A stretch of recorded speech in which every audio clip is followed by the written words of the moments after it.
तर मित्रांनो, तुम्हाला माहिती आहे का, मी आता आहे चारधामच्या यात्रेला.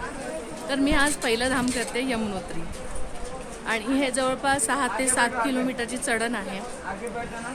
मी तुम्हाला सांगते की मी नाही चढली आहे, कारण माझा ऑक्सिजन लेवल खालीच कमी झाला होता. आपला हा जो प्रवास आहे ना, हा इतका हेक्टिक आहे की खरोखर म्हणजे काही जणांना त्रास होतो, प्रत्येकालाच होतो असं नाही.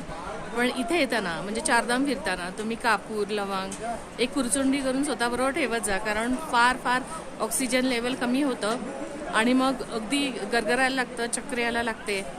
तर पहिलं म्हणजे पाण्याची बॉटल, त्याच्याबरोबर आपलं जे इलेक्ट्रॉलची पावडर असते तीही घेत जा आणि इथे प्रवास करत जा, कारण ह्या 2 गोष्टी फार महत्त्वाच्या आहेत. वरती फार थंडी आहे, म्हणजे आत्ता जवळपास 11 वाजत आले आहेत आणि तरीसुद्धा एवढी थंडी आहे की म्हणजे आपण कुडकुडू शकतो.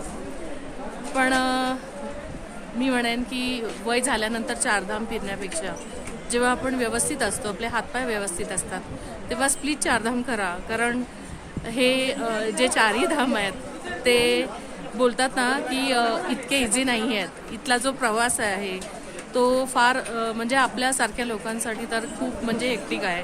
आपण नाही एवढा प्रवास रोज करू शकत. की आम्ही तर काल बारकोटवरून बारकोटला पोहोचलो, तर इथे येईपर्यंत हरिद्वार ते बारकोट जवळजवळ 8 ते 9 तास आम्ही फक्त ट्रॅव्हलिंग केलं, आणि इतकं ऊन, प्रचंड ऊन होतं त्या साईडला.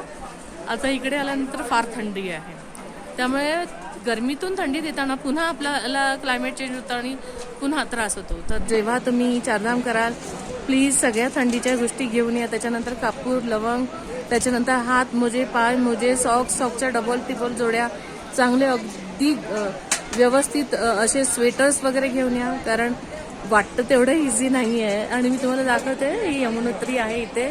प्लीज बघा, मी आता तिथे दर्शनाला चालली आहे. आणि मी युनिव्हर्सला पुन्हा एकदा म्हणेन, थँक्यू युनिव्हर्स, की तू मला ह्या वयात चारधाम यात्रेला आणलंस. माझी चारधाम यात्रा फार सुंदर होणार आहे, कारण मला विश्वास आहे, माझ्या परमेश्वरावरती माझा विश्वास आहे, माझ्या युनिव्हर्सवरती माझा विश्वास आहे की मला चारधाम, 4ही धाम व्यवस्थित दर्शन करता येतील. हरिओम. थँक्यू.